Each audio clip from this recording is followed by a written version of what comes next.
We are privileged to welcome Dr. Saurabh Ghosh, Assistant Professor in the Department of Electrical and Electronics Engineering at SR University, Warangal.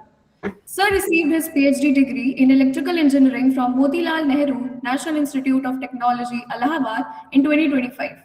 He completed his BTech in Electrical and Electronics Engineering from VIT University, Vellore in 2017 and his MTech in Power Electronics and Drives from National Institute of Technology, Delhi in 2019.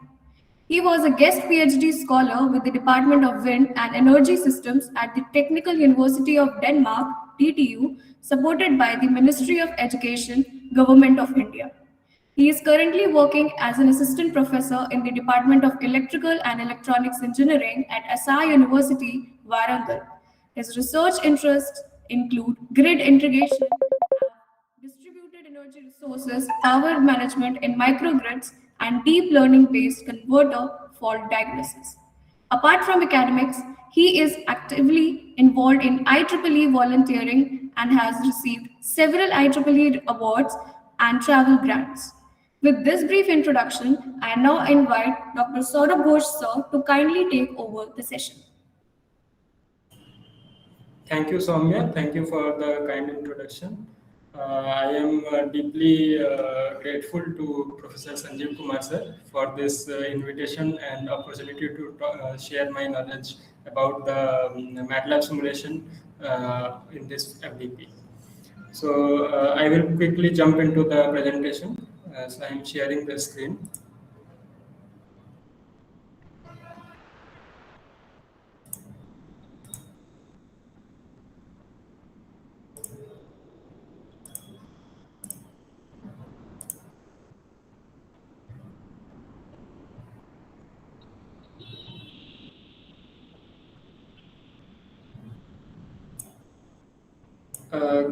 Can you please confirm my screen is visible? Dr. Saab, it is very much visible. Yes. Thank you, sir. So today's I will briefly share some knowledge on MATLAB and how to various types of libraries in MATLAB, which library you should choose while simulation, what are the different types of components. I will explain everything in detail. And thus, this hands-on session is on electric vehicle charging system. And specifically speaking, previous session was very much insightful, which was delivered by Dr. Rakesh Maurya sir. He talked about the hardware aspect of EV charging on integrated onboard charger. So in this session, I think it will be very beneficial for the audience to know about the simulation part also for EV charging. So in this session, I will cover off-board fast charger simulation in MATLAB Simulink. So there are actually various types of EV charging technologies. It may be wired or conductive charging, wireless charging, or battery swapping technology. So coming to the wired charging or conductive charging, there are two basic types, which is AC charging and DC charging.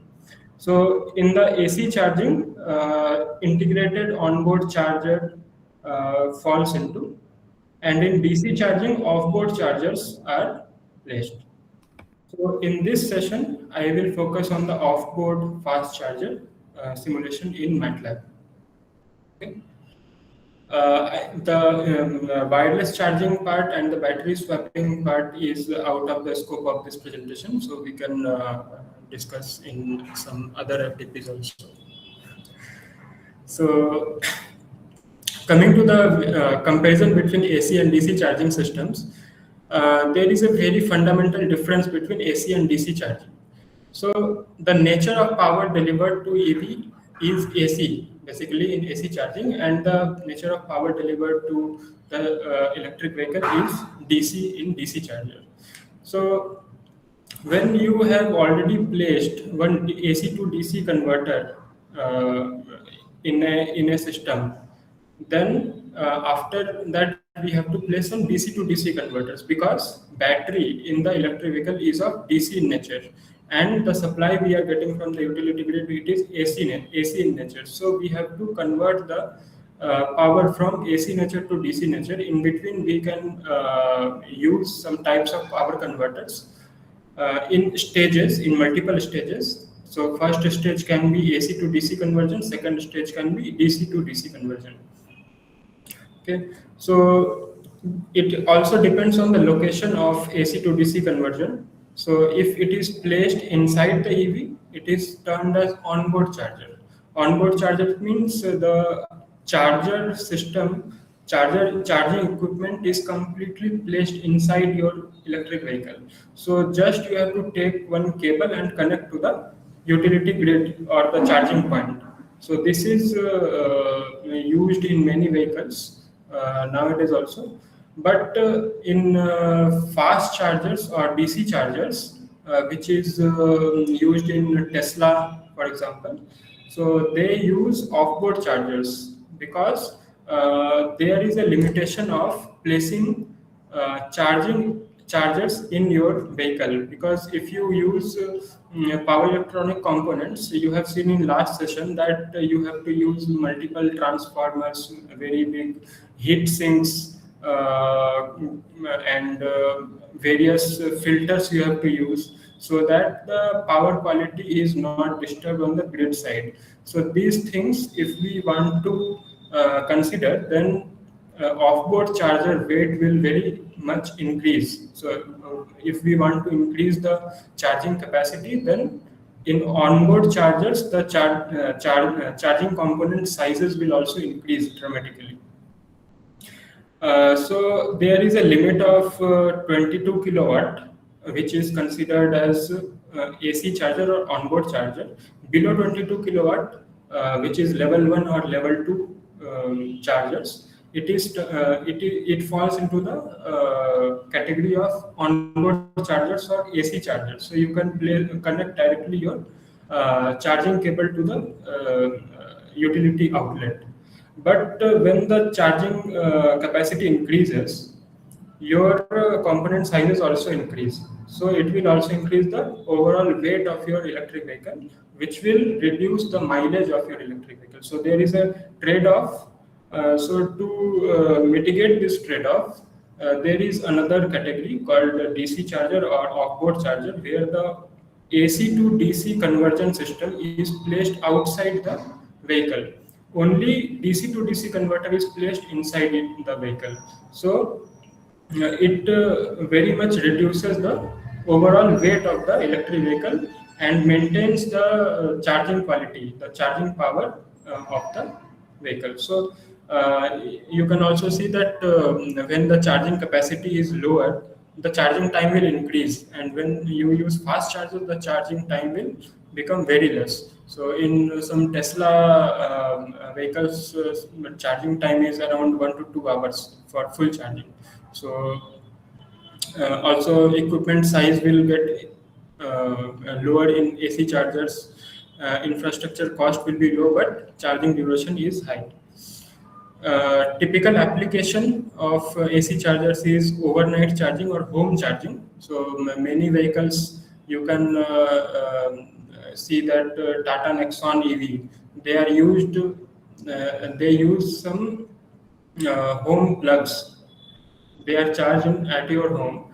So they use onboard chargers, not offboard chargers, and they can be charged overnight for fully charging. But when you see some electric bus depots or electric trucks, they are used for fast charging applications, and they are also they are placed in highway side or in your bus parking lots. So this is the basic difference between AC and DC charging. And coming to the next standards of cable-based charging, it is cable-based because we are using conductive charging here. So in conductive charging, there are many standards. So three basic or very popular standards are SAE, Society of Automotive Engineers, and IEC, International Electrotechnical Commission, and CHAdeMO standard.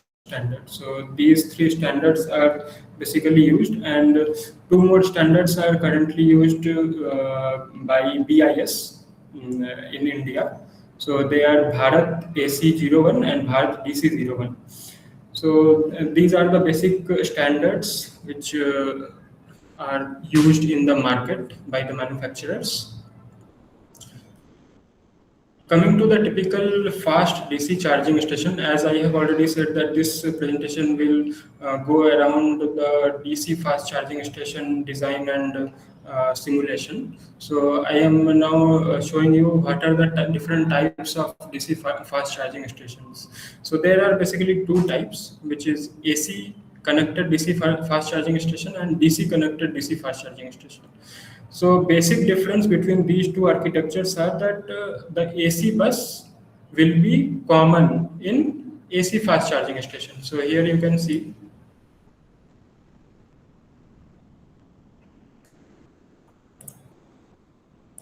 So here you can see AC bus is the common. So it is directly connected to a low frequency transformer and directly connected to the grid. So it reduces the cost of the power utility side operators because they are only using AC bus as a common bus. And then for charging electric vehicles, you have to first convert AC to DC and then DC to DC. So these are the complete charger equipment. Okay.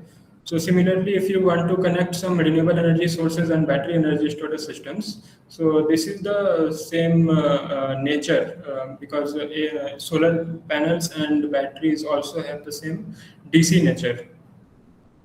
So number of converters in this system, in this architecture is higher as compared to the DC connected DC fast charging station, because here we have used one common DC bus.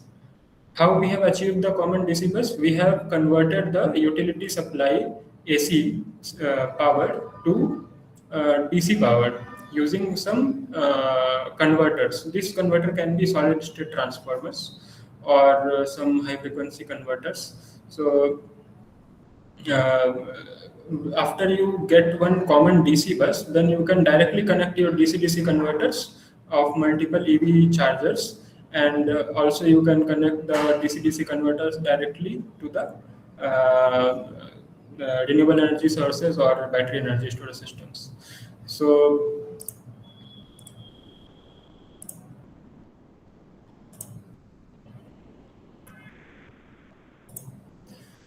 coming to the charger equipment, so as I have earlier said, it has two stages, AC to DC and DC to DC. So you have two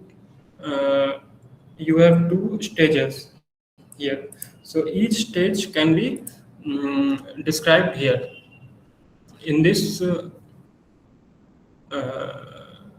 figure. So here you can see that you have one three-phase supply. You have here three-phase supply, and this three-phase supply is converted to DC first using some three-phase AC to DC rectifier. After that, you are getting one DC bus. So you can see here. So this is the AC to DC rectifier, and this is the DC bus. Okay, and this DC bus is then converted to another DC voltage level, which will be higher or lower depending on the capacity of the charger. So if your charger is, for example, around 50 kilowatt, or your battery voltage is around 800 volt. So your DC voltage level will be around 800 volt, and your based on your battery capacity, the DC-DC converter will change the DC voltage level to this different battery voltage level. Okay. So coming to the this is the basic setup which I will discuss today. Only thing is that I will not cover the bidirectional part. Only I will cover the G to V power flow, which is grid to vehicle unidirectional power flow. But you can use this dual active bridge system, DC-DC converter. I will only use this right side battery side bridge as diode rectifiers. So if you replace these diode rectifiers with active switches like MOSFETs, you can achieve the bidirectional power flow capacity.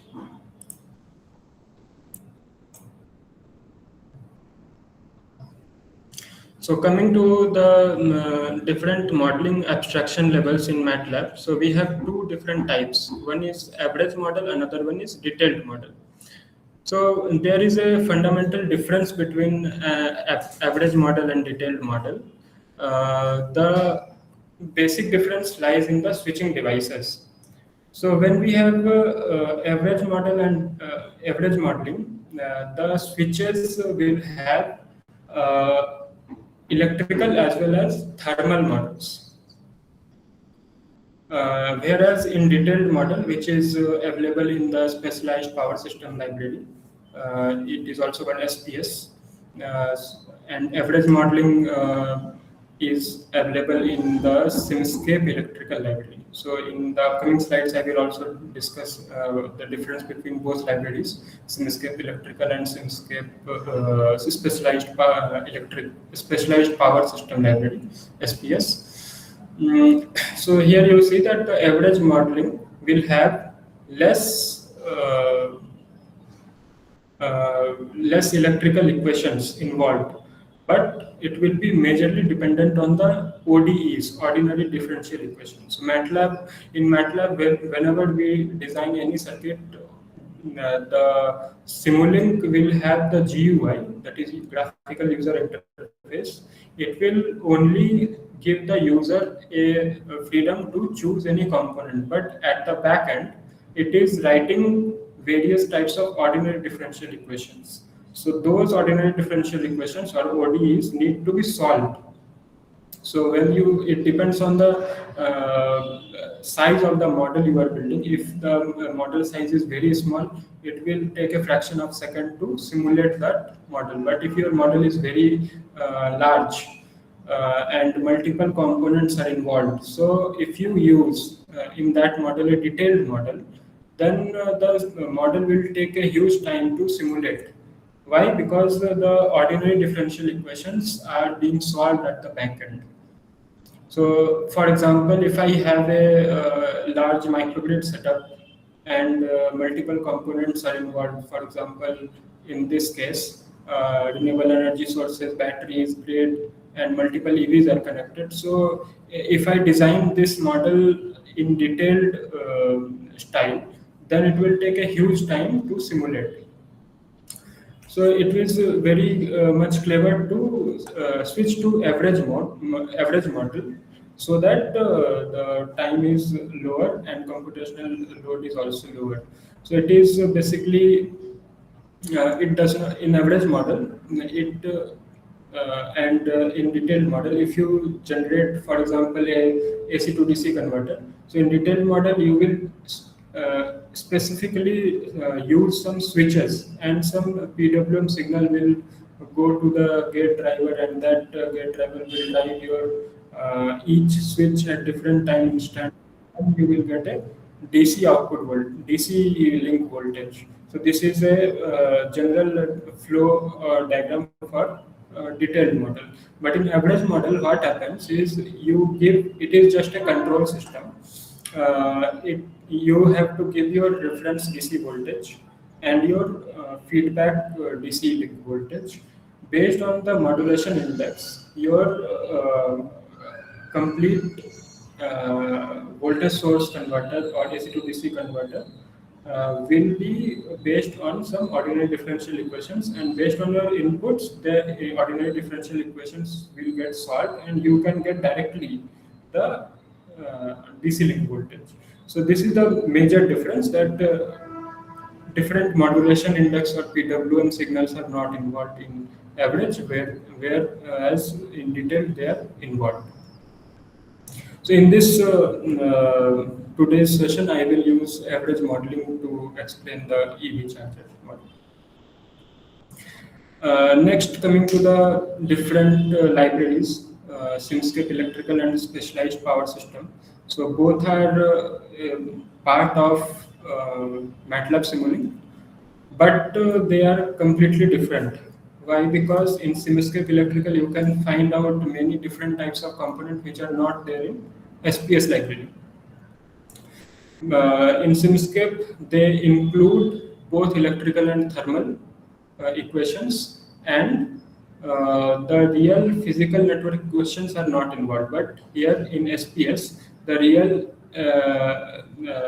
electrical network equations are directly involved.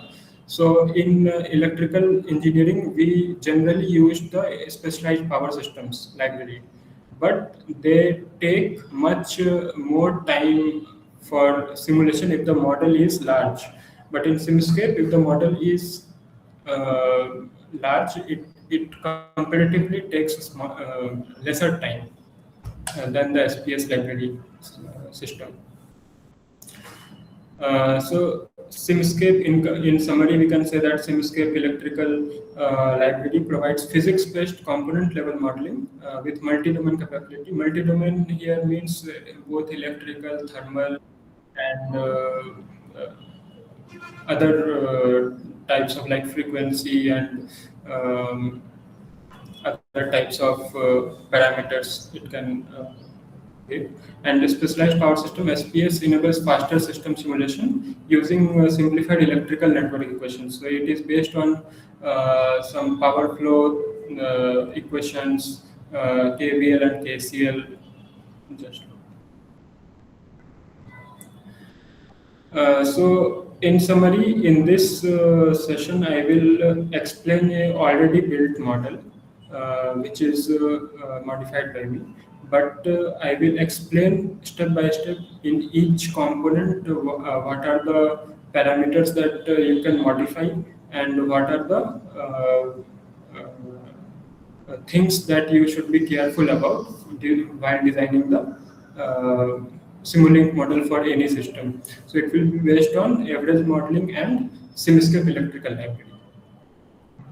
So this is the DC fast charger model in MATLAB Simulink. It is a working model, and I am going to show you how we can design this step by step.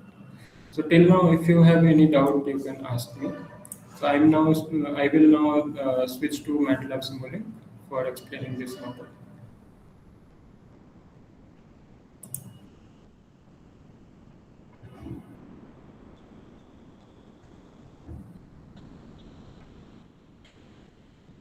So this is a DC fast charger model in MATLAB. Here you can see that it is based on Simscape Electrical. Here Simscape Electrical, we don't need any power GUI block. We don't need any power GUI block because this solver configuration automatically derives the which solver we should use to solve the ODEs which are behind this model. So we don't need to explicitly mention the simulation time or sampling time in as we mentioned in discrete mode, discrete phasor mode, and continuous mode. These are the 4 modes which are used in power GUI block, but here we don't need to do that. So first, we will use this 3-phase supply. So this 3-phase supply has multiple parameters. So as compared to 3-phase supply in SPS library, this is the 3-phase source. This is the 3-phase source in SPS library. and this is a three-phase source in Simscape electrical library. So both are, the working of both components is similar, but uh, they are different because here you have to mention multiple more parameters, and in this component you don't need to mention these multiple parameters. This is only you have to mention the three-phase voltage, phase-to-phase RMS voltage, and the frequency, and all other things are already built in inside this library. So all other physical things, whatever it should be inside a three-phase library, three-phase source, it is already built in. So we have three-phase source. This is the common wire for the three-phase. It is denoted as ABC. These three wires are collectively as the your three-phase wires, and this is your neutral wire. So in electrical system, here you can see that we have one three-phase grid. Then we have a passive filter. Then we have front-end converter, which is AC to DC, and after that we have DC to DC battery side converter, and then we have our EV battery, which we want to charge. Okay, so here you can see that in Simscape electrical library blocks, we need two components which are must, otherwise the model will not run. Okay. Uh, why we have switched from SPS library to Simscape library, to Simscape electrical library? Because many things are not not too explicitly mentioned here. Okay, and many things are already built in inside the model, so it is easier and faster to simulate your control logic and your system architecture, and you can quickly test your system on MATLAB Simulink and test your controllers that it is perfectly working or not. Then you can switch to SPS library for detailed analysis. Okay, so I was telling that in Simscape electrical, we have to use two important components. One is solver configuration. The solver configuration will be a single component in the complete model. So there will be only one solver configuration. Okay, but there can be multiple electrical references. So this is the first component which is mandatory to include in your model. This is the second component, electrical reference. So this electrical reference you have to use multiple times. Why? Because in this circuit there is one DC-DC converter with isolation. So in electric vehicle we generally use galvanic isolation in between the utility side and the battery side to prevent any safety hazards. So here you can see that we are using some transformer for galvanic isolation. So whenever you use any transformer for galvanic isolation, you have to use different electrical reference components on both sides. So transformer has divided this complete circuit into two parts. One will be on the primary side of the transformer, other will be on the secondary side of the transformer. So on both sides we need two different electrical references for electrical calculations. So without electrical reference, the model cannot judge based on which reference point it has to calculate the voltages or current. So it will instantly, when you hit the run button, it will instantly throw some error that electrical reference is missing. So first of all, we have to include these two components. Next, we can include the three-phase voltage. Here you have to mention only the rated phase-to-phase RMS voltage and frequency. Done. Then this supply, this is the live wires ABC, and this is the neutral wire. So neutral wire is generally connected to the electrical reference, and This solver configuration is also generally connected to any of the electrical reference of the model. So I have connected this solver configuration to the first grid side electrical reference of this model. Next, after this three-phase supply, we have entered into the filters, passive filter. So these are passive filters of RL type. It is generally, in theory, you can assume it as only L filter, only single inductor connected on multiple phases. But there are some parasitic resistances also. So in practical, it is generally RL filter. So here RL filter, you can mention the resistance and inductance values and parasitic parallel conductance. Nothing other things you have to mention. Other things it will build. Other things are already built in, and nothing much to feed into this block. So RL filter is done. So after RL filter, we need to see this.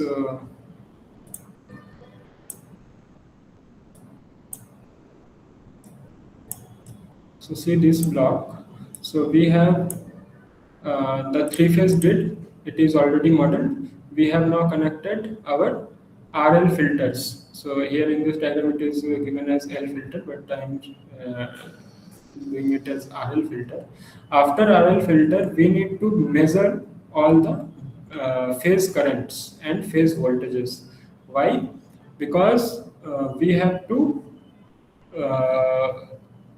we are using AC to DC rectifier. This is active rectifier. It is also called active front-end rectifier. So its duty is to maintain unity power factor at the utility side. So it's how we can maintain the unity power factor. So first we should know about the which phase your voltage is currently. So current the instantaneous voltage phase and magnitude, this should be known to the controller so that it can generate some pulses for this active front-end rectifier, so that the current is in phase with the utility side voltage. Therefore, you will get unity power factor at the grid side. So for this requirement, we will first measure the three-phase voltages using phase voltage sensor. So this is the voltage sensor. Nothing much to worry about it. This is only one component, and it will give output as phase voltages. So you have this is a three-phase supply. So you will get three signals, which is then used by the PLL. So in between the PLL, you have to actually we are also interested into the single phase voltages of this supply. So how we can get it? So this is a demux. So this is a demux. It has three outputs, and we are again muxing it, this signal, so that we can use directly with the PLL. So this voltage signal is of Simscape electrical library. Okay, this component is of Simscape electrical, but this component, three-phase PLL, this is of Simscape specialized power system library, SPS library. So both libraries are different. Therefore, we are using one converter. This is called PS Simulink converter. So this converter converts the signals from Simscape library to SPS library. Then we can directly use any of the Simulink blocks on this and perform any operation on these signals. Clear? So this voltage signal is now fed to the PLL, and the line current sensors are also fed to outside for the line current sensors are also used to measure the line currents, like means phase currents. Okay. So now the question comes, we are using PLL. So the main purpose of using PLL is to analyze the voltage, magnitude, and frequency and phase angle of the voltage signal. So as I discussed a few minutes back, the PLL will generate some angle. This angle will be used by the controller of your AC to DC converter.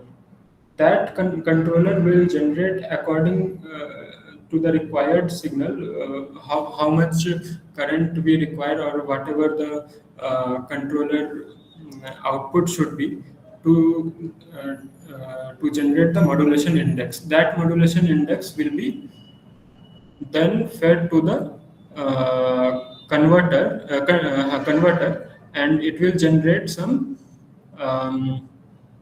different line currents, because this converter is a three-phase converter. You can see this wire from the three-phase voltage source is going to the filters. After that, the same three-phase is going to the front-end converter. After that, this is divided into. After that, it is converted to DC. So till now we have AC, and this is the AC to DC converter. Therefore, it converts the signal to DC. Okay. So here you see that after AC. After this PLL, we have few signals which are being used by the controller. So this is the front-end converter. This is the control circuit for this converter. Okay. These three signals, angular frequency, angle, and the voltage magnitude, these three information are fed to the control circuit of the AC to DC converter. And then it decides the modulation index for the converter, grid side converter. Okay. Here we have one reference which is being fed by the user. This reference is the reference for DC link voltage. So this DC link voltage is of 800 volt. So as we are generating the model for the DC fast charger, so DC fast charger, you have seen that I have shown some standards. So currently, as per standards, DC link voltage should be around 800 to 900 volt. And vehicles are also using 800 volt batteries in Teslas or other manufacturers. They are using high voltage batteries also. So as you know, if you increase the voltage, the current requirement will decrease. Okay, and if the current requirement decreases, then the wire thickness can be reduced. So this is the logic behind using high voltage batteries. So this controller has multiple inputs. So you can see this controller is generating one modulation index for this converter, and this converter is not a detailed converter, it is an average converter. So here you can see that inside you can go, and here you will see one average value voltage source converter. Okay, so this average value voltage source converter is directly using the modulation index and the three-phase supply. These two things it is using, and it is generating one DC link voltage. So as compared to the detailed modeling or SPS library based models, you can see that otherwise you should have used six different switches, their driver circuits, their and circuit protection, everything you should have used for this AC to DC converter. But in this library, you are just using only one component. So going back to the AC to DC converter. So this is the complete AC to DC converter side, where the upper block is the converter and the lower block is the control circuit. So in this control circuit, you are getting multiple inputs. So this is the IABC, or three-phase current input. So three-phase current input is being measured. Three-phase current is being measured by the PLL. Not by the PLL, it is measured by the current sensors. Okay, so this same signal is being fed here. Next is the angle. This angle is being measured by the PLL on the grid side, angle, frequency, and voltage magnitude. Okay, and this is the feedback signal of the DC link voltage. So for in general, for any control circuit, you require two important inputs. One is reference, another one is feedback. So this is your reference signal. So this is your reference VDC, and this is your feedback. Okay. Based on the feedback, the control circuit will generate will calculate the error, and accordingly it will generate modulation index so that the error is minimized. So based on these inputs, the controller is designed. So here you can see this is the VDC reference. Inside that controller, we have multiple control loops. This is a nested loop, where in the inner side controller we are using current control, and the outer side we are using voltage control. So these control loops are being designed by these equations which are given here. So it depends on DQ components. Why we are using DQ components in this model? So DQ components are used because we try to implement our control circuit using PI controllers only. So in industry, more than 95% of controllers practically used are only based on PI. So you know that the PI controllers, here you can also see, this is a PI controller, this is KP, and this is KI. Okay, and these are connected in parallel. So this is a PI controller. So in PI controller, we require some constant value of reference and feedback. So this constant value of reference and feedback will be generated by the D and Q axis. Otherwise, if you use alpha beta component, so here you can see that the IABC is being converted to D and Q components by using the Park transform. So if you don't use DQ components, there are many other alternatives also. For example, directly you can use ABC reference frame, or you can convert the ABC reference frame to alpha beta reference frame. But in those models, you will require some different types of controllers. So, for example, you would require PR controller or sliding mode controller, some nonlinear type of controller. But the computational cost will increase. So computational cost will increase, then your controller cost will also increase. The simplest form of controller till date is the PI-based controller. So therefore, we should use in this model the DQ components only. So we are converting the ABC reference frame of the current to this DQ component, and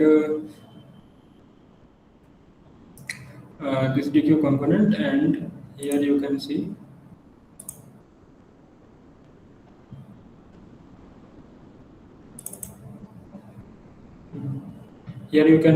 we are taking IABC from the direct lines current sensor. Okay, so this sensor gives the accurate instantaneous value of the three phases of the current from on the grid side. that current is now fed here in this controller, and then converted. This current is now converted to D and Q components. So this D and Q components are used in this controls in inner side control circuit, current control, and the DC link voltage reference and DC link feedback, they are used in the outer side of the control circuit,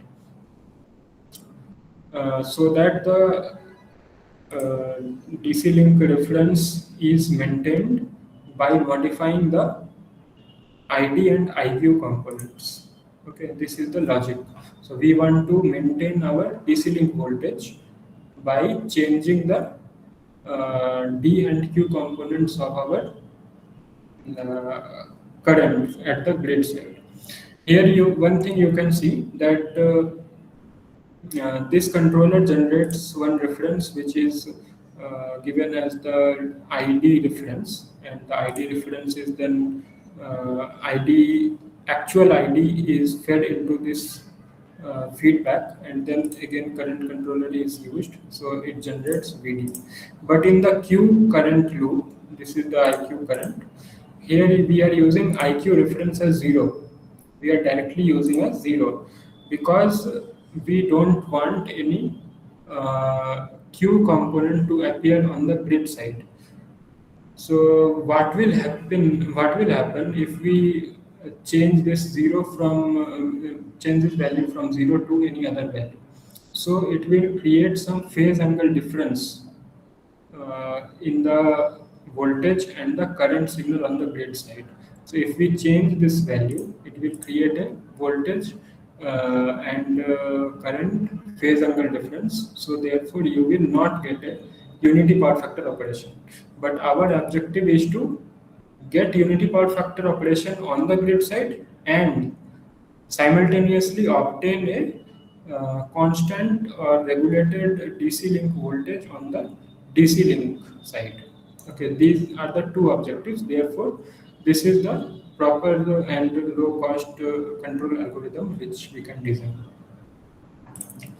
So from this control algorithm, we are getting VD and VQ for the AC to DC converter terminals.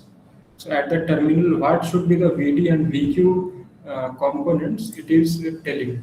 So after that, we can use this inverse spark transform. So here we are again using our VD and VQ components that we obtained from the previous controller circuit, and this is 0 because we cannot get ABC because ABC there are 3 terms. So when you inverse any matrix from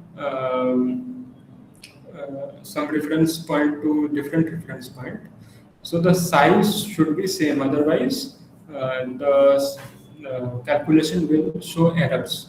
So to match the size, we are intentionally adding one more component. This is 0 component. So collectively you are getting VD0. So this VD0 is also given here. So this VD0 is then converted to ABC using the angle. So this angle is obtained from the PLL. So this angle, you can see, this angle is obtained from here. So this angle is obtained from the PLL, and PLL is giving the angle of the voltage signal. So in this way, the voltage signal and the current signal both are matched. So here you can see. After that, we can generate one modulation index. So this modulation index is limited between -1 to 1. So this modulation index is then fed to the front end converter or AC to DC converter. Okay.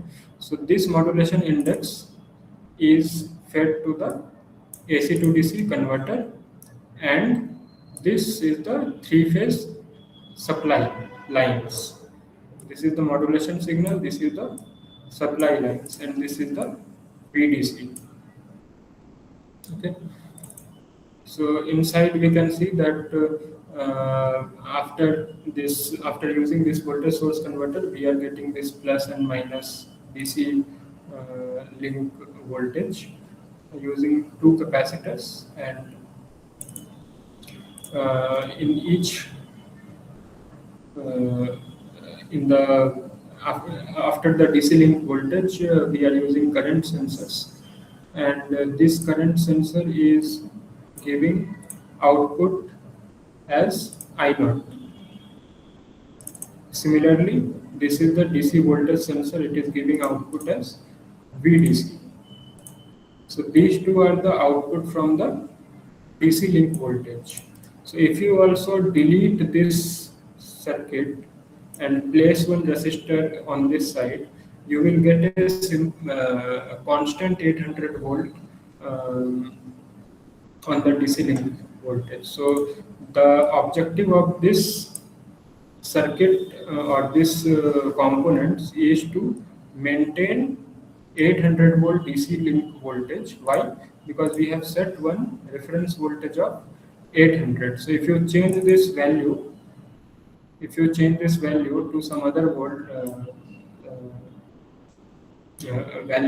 other voltage, then you will get a different voltage. Clear? So now we have obtained our DC link voltage, but now we have to check how the battery is charging. So we are using constant current mode in this simulation. There are two modes of charging a battery. One is the constant voltage, another one is constant current.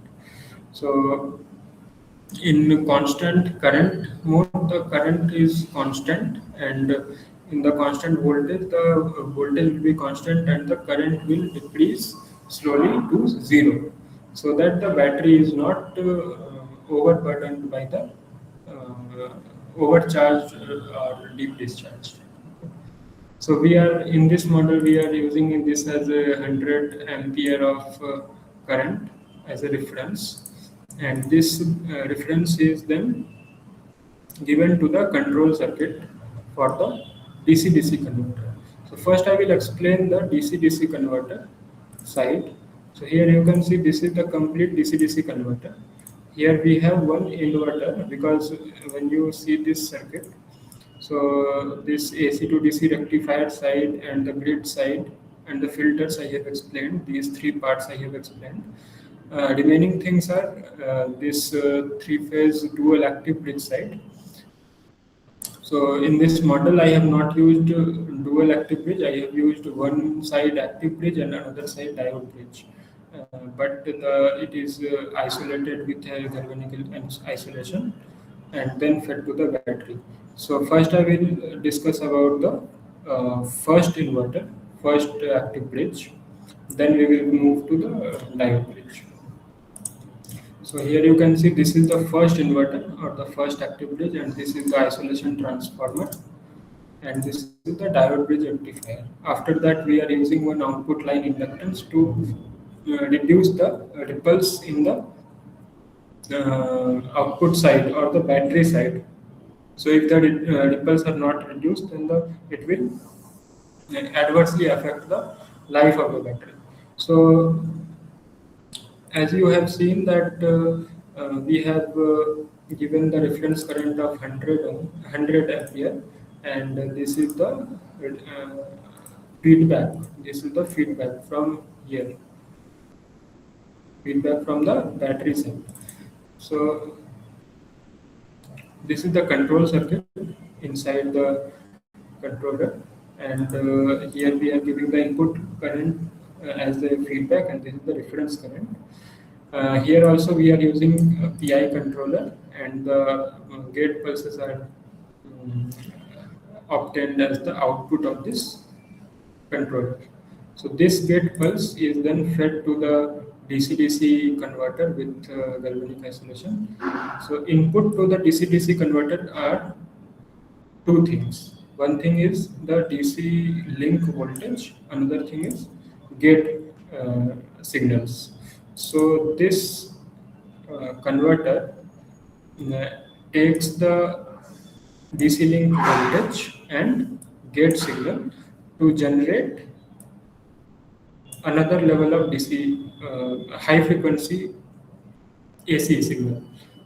So because this is an inverter and we have to use high frequency isolation transformer, so transformer cannot work on DC, otherwise it will get saturated.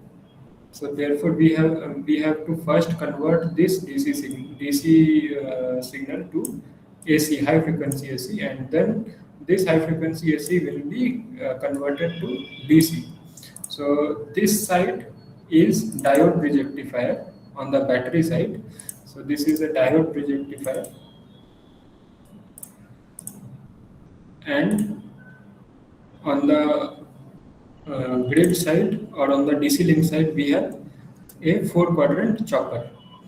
So as you have seen, the gate signals and DC link voltage are used by this 4-quadrant chopper to generate high frequency AC power. Okay, so this gate signal is then modulated to generate 4 different signals for each switch of the this chopper, because this chopper has 4 switches. So this chopper has 4 switches, therefore we will use this gate drive circuit to generate 4 different switches for this inverter. Then this 4-quadrant chopper will generate high frequency AC signal, and that AC signal will be then supplied to the high frequency isolation transformer. So this is the isolation transformer. This is a simple block which only asks about the winding ratio. So this winding ratio is set here 0.5, and this is the magnetizing inductance. This high frequency transformer is then connected to a diode bridge rectifier. This diode bridge rectifier contains 4 diode as a full bridge, and these 2 are the input signals to the diode bridge, and it generates again a DC supply. So from AC supply it converts to the DC supply. Clear? So this DC supply is then connected to the battery. This is the battery side and this is the DC link side. Okay. So after this diode bridge rectifier, it is connected to the battery, and we have then connected one output line inductance to reduce the ripples. Okay. So now after the DC-DC converter, we have our last component. This also I have now covered. According to this circuit, we have covered this up to this part. Only the battery side is remaining. So on the battery side, we have 3 things. One is battery voltage, battery current, and battery SOC. So SOC stands for state of charge of any battery. So this is the very important state of a battery to know the percentage of charge currently in the battery. So this is the a DC supply which we are receiving from the DC-DC converter. This is the DC-DC converter side, and this is our battery.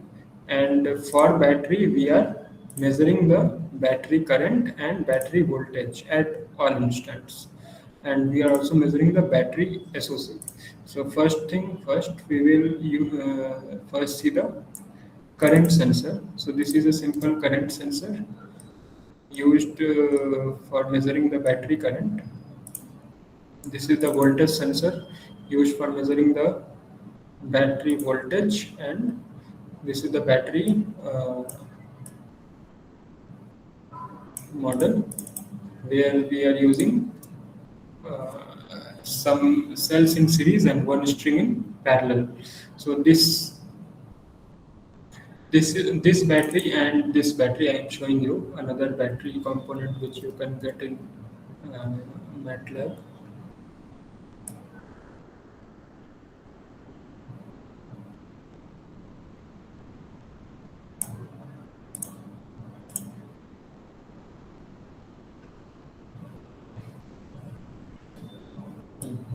This is another battery model. This is another, it's working is same, both are lithium ion based battery, but the library for both components are different. So this is based Simscape electrical based component. This is SPS based component. Here you will get very limited amount of information which you can feed into, and also you can get very limited amount of information to read. Okay, so but in this battery model there are plenty of information that you can feed. So by using some data sheet from manufacturers, you can directly put the state of charge values as and temperature, and you can directly give the voltage. So it is a table based component, and it is a detailed component where you can adjust the values of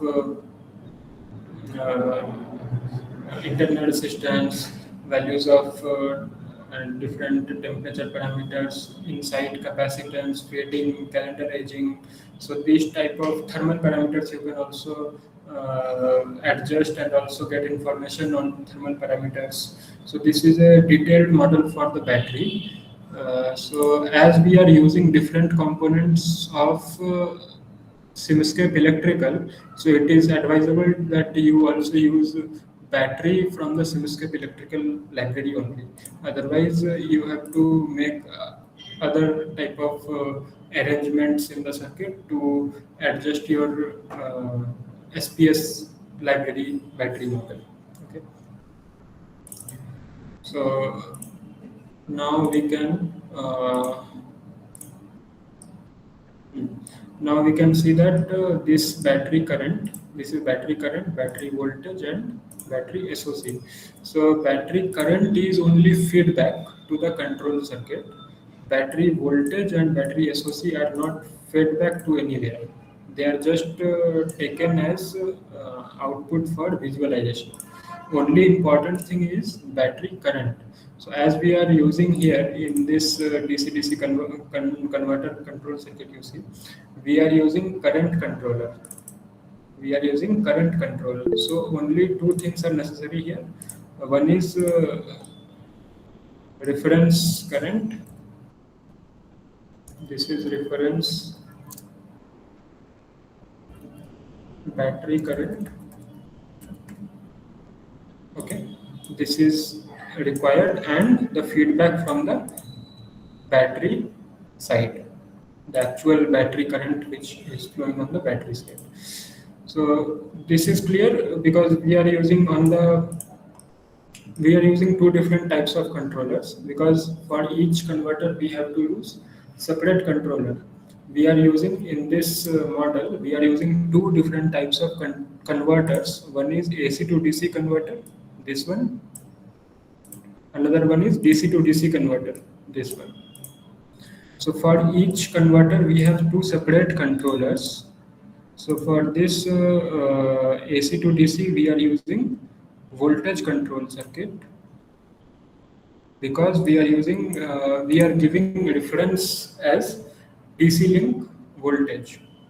We are giving the reference of DC link voltage, and it maintains the DC link voltage by taking the feedback of the grid side currents. But in the DC-DC converter, we are giving current as a reference, because we are charging our EV battery using CC mode, that is constant current mode. So this constant current is given as the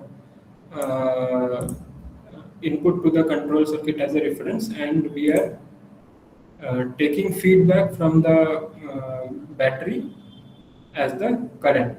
Okay, so these two things are very important regarding the control circuit, and other things are given here.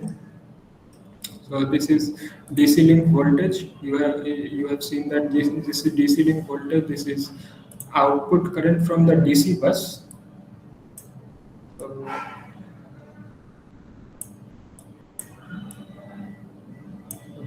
this is output current from the DC bus. Where is the output current? So here is the output current. So this output current is here. This is the output current. Same output current is given here for visualization purpose. It is not mandatory. Only thing mandatory is to see your battery current and battery SOC. So battery current and battery SOC, these two things are very important. And another thing is unity power factor on the grid side. So our main objective is to charge our battery, but without hampering the power quality indices on the grid side. So therefore, all these control circuits and all these converter circuits are being used. So now we can run the simulation and see what are the results, and then I will explain the results also.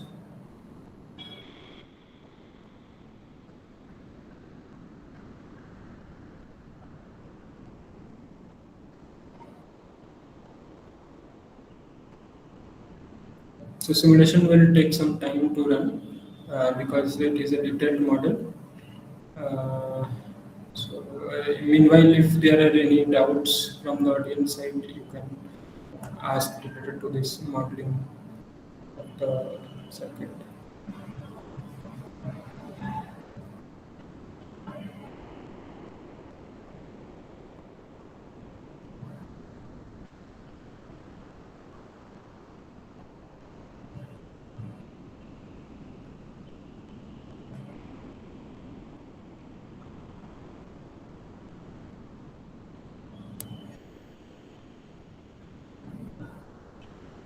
And another thing I want to mention that in MATLAB, I am currently using MATLAB 2025A. So this is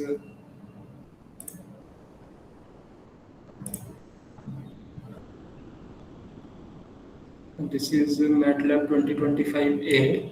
Here you can see.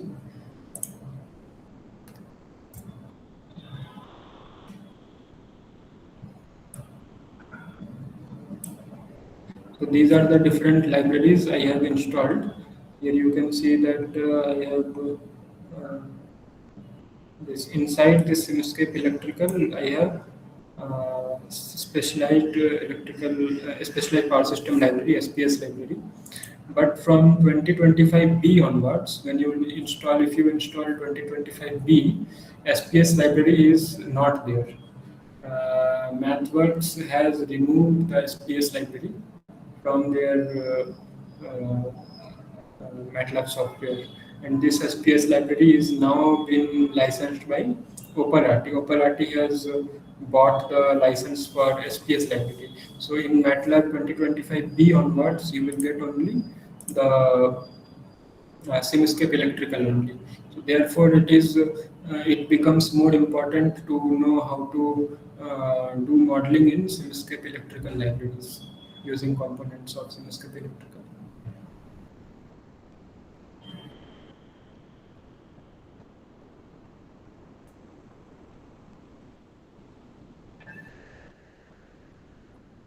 So here you can see the results also.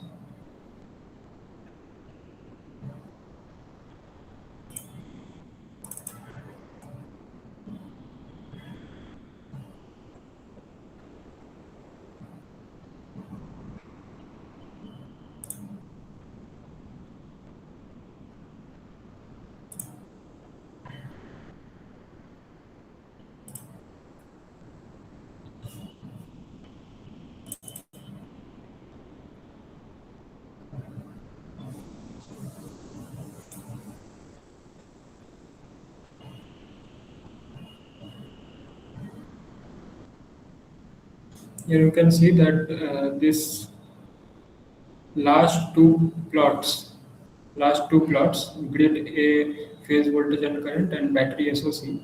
Here you can see that the phase current and phase voltage on the grid side, they are in phase. So if I zoom it,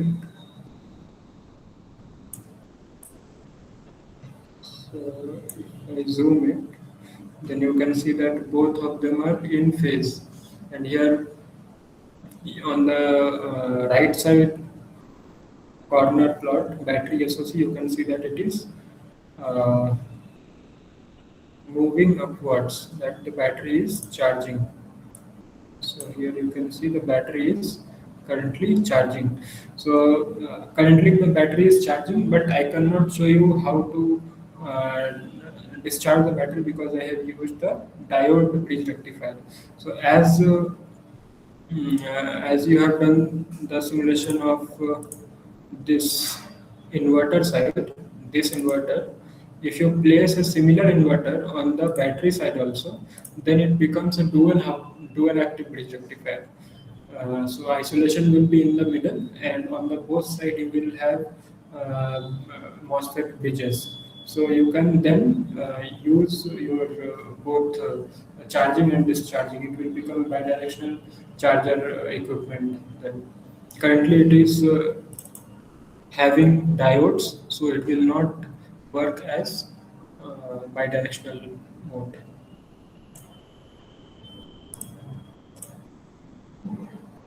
So like this, the results are coming, and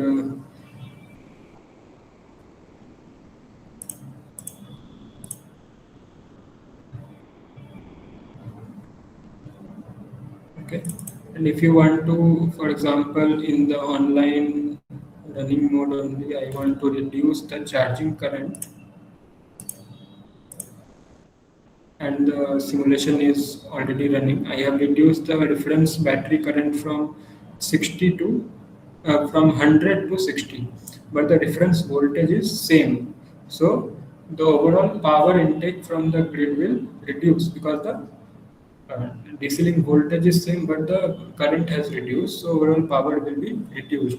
So charging will be slower than previous because previously more current was entering into the battery. Now only 60 ampere current is entering into the battery. So yes, now you can see that at this point I have at this instant I have changed my reference from 100 to 60. So you can see that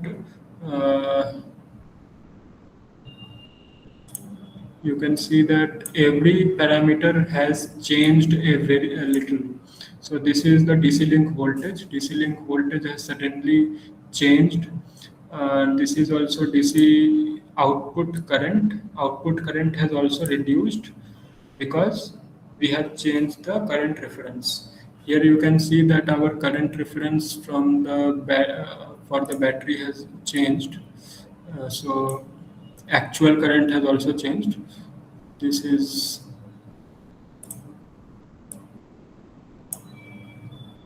the actual battery terminal voltage. Terminal voltage will slightly change because the current has changed. The most important thing is the change in the rate of charging of the battery. Here you can see till this point the battery SOC slope was higher. After this point the battery SOC slope is slightly lower, smaller than the previous condition. Okay, so this is how you can play around with this model. This is already available on the MATLAB example. On the website it is available. So I have just explained the components inside this model and explained you how to change anything if you want to change. What are the main things that you can play around with? Okay, and the results also. Okay, this is all from my side. If you have any questions, you can ask.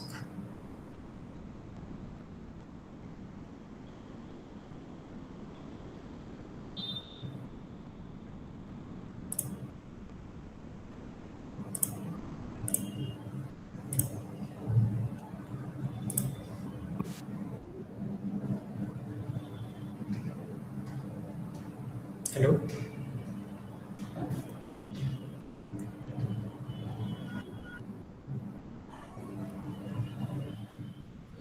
So, dear participant, if you have any query, you can ask.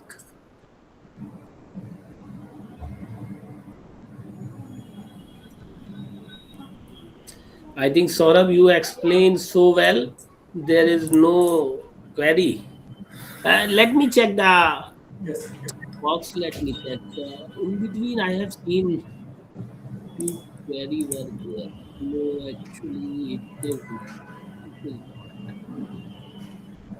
Actually, someone was asking to provide the Simlink file. So, as Gaurav said, Saurabh said that it is already available on the MATLAB, so you can go through that particular file. Yes. So, Soumya, are you available? Yes, you are there. Yes, sir. Yes, sir. So, Soumya, I think there is no further query. So, you can officially give vote of thanks to Dr. Saurabh.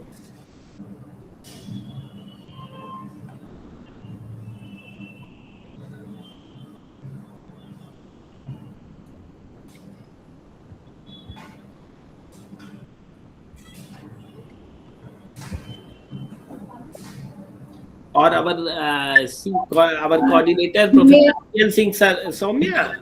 I think Yes, sir. Professor Singh is wish to do vote of thanks. So over to you, Yes, sir. CM Singh. May I now request?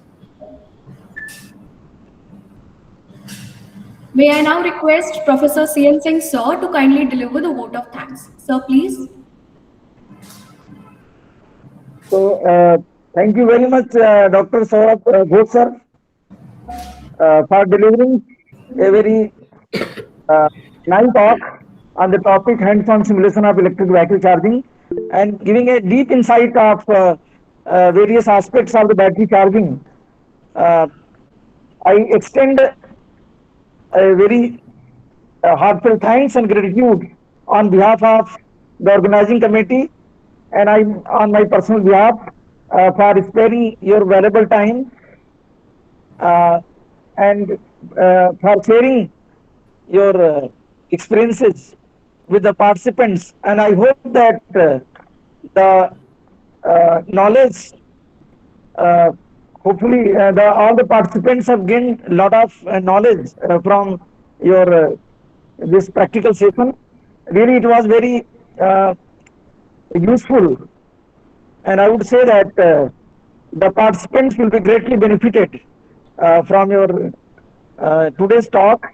That is, it was really very useful for the practicing engineers and practicing as far as research scholars are concerned. They will be greatly benefited from the persons who are working on electric vehicle. So Thank once you.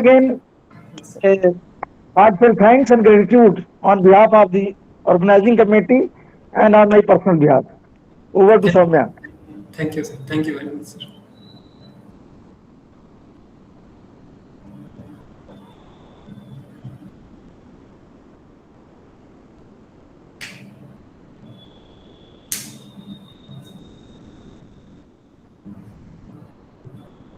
Your voice is not coming, sir. Sanjeev sir, your voice is Dr. not coming. Saurabh, I hope now it is coming. Yes, sir. Yes. Yes, now it is coming. Okay, Dr. Saurabh, thank you very much. And we will we will happy to collaborate with you, and definitely we will send some student at your end, and Yes, sir. Sure, expect sir. that some jointly research work we can do. And the interesting thing which you share to the participant, that the sim power system is now opted by the Opel RT system. Yes. As you know, you remember your PhD days when you were working on the Opel RT system itself. Now we have this Opel RT already purchased this. Yes, So yes. it would be, I mean, good, because tomorrow I am going to take one session on this particular topic, how to interface this Opel RT and all. So Okay. I hope the preliminary background is already you have nurtured to the participant. So tomorrow, dear participant, we will meet tomorrow at 4 p.m. as usual. So thank you to all for attending this course, and thank you, Dr. Saurabh Saab, for delivering this wonderful talk. Thank you Thank very you, much. sir. Thank Thank you. you, Saurabh. Thank you. Thank you.